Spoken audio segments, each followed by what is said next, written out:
Oh, this is book 2 for July 2020.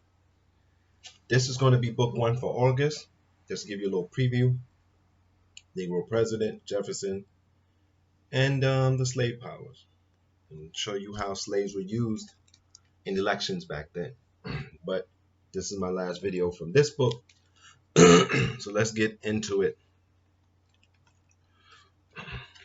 The famous story has often been told about the trial of the poisoner Frederick Seddon before Mr. Justice Bucknell in 1912 for the murder of Miss Barrow. When Seddon had been found guilty and was asked if he had anything that he wished to say before the judge passed sentence, he swore that he was not guilty by the great architect of the universe. Mr. Justice Bucknell was a well-known Freemason, and he realized from Seddon's words that Seddon too was a Freemason.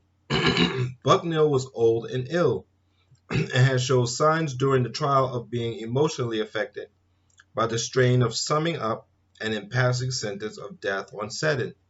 He said that Seddon's words showed that they were both members of the same praiseworthy society, and that though this would increase his distress at sentencing Seddon to death, it could not prevent him from doing his duty. Knight turns on its head the story, which has so often been cited in favor of the Freemasons, and argues that the judge's distress was caused by his sorrow that Seddon had not revealed that he was a Freemason at an earlier stage in the trial.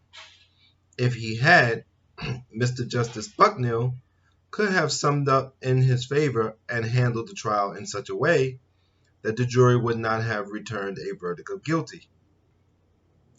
Short tells many stories of incidents which were told to him by high court judges who made him promise not to reveal their names. One judge mentioned a case when another judge was hearing a petition for custody of the children in divorce proceedings between husband and wife. The judge intervened during the husband's examination and cross-examination by counsel in such a way as to show that he was strongly in favor of the wife, until the husband brushed his hand through his hair, turning his hand as he did so. This was a Masonic secret sign, and as soon as the judge saw it, he immediately changed his attitude, and after a few more questions gave judgment for the husband, awarding him the custody of the children. This sounds an unlikely incident, and the anonymous judge who spoke to Short was probably just telling a good story. It is not at all unusual for a judge who is not a Freemason to give the impression during a trial of being in favor of one of the parties when he has in fact decided to give judgment against them. Judges do this in order to show or to give the impression that they have not been biased from the beginning against the litigant who loses.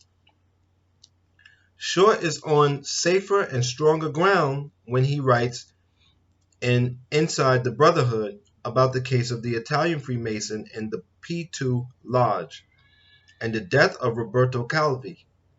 The P2 Lodge of the Italian Grand Orient was founded by Lucio Gelli. He had been an active fascist fighting for Mussolini's Italian Social Republic in the north against the communist partisans in 1944. He led raids by the fascists to defeat and capture the partisans, who were then invariably executed. But Gelli, like other fascists in the same position, thought it was possible that the Allies might win the war, and that the communist partisans would then be able to revenge themselves on the fascists. So he thought that it would be prudent to keep in with them. And when he led the fascists in their raids on the partisans, he secretly tipped off the partisans that he and the fascists were coming. This enabled the partisans to escape before the fascists arrived. But it was not enough to enable Gelli to convince the communists and the anti-fascist tribunals after the war that he had always really been a member of the resistance movement. And he ran away to Argentina in 1945. After he had spent some years in Argentina, he returned to Italy on an Argentine diplomatic passport and was soon able to take advantage of an amnesty which exempted him from prosecution for his fascist activities in 1943 to 1945. What is it about Argentina that all the Nazis and fascists go there? It's weird. All right, that was book 2 for July, The Freemasons. I hope you enjoyed it. It is interesting. It is important. We need to know it. Like I said, the next video will be the Negro President, Jefferson and the Slave Acts. And we need to see how important the black vote was during slavery. And you'll know what that means in upcoming videos. Until next time, thank you for your support. Take care of yourself and take care of your mind, take care of your body, and be safe.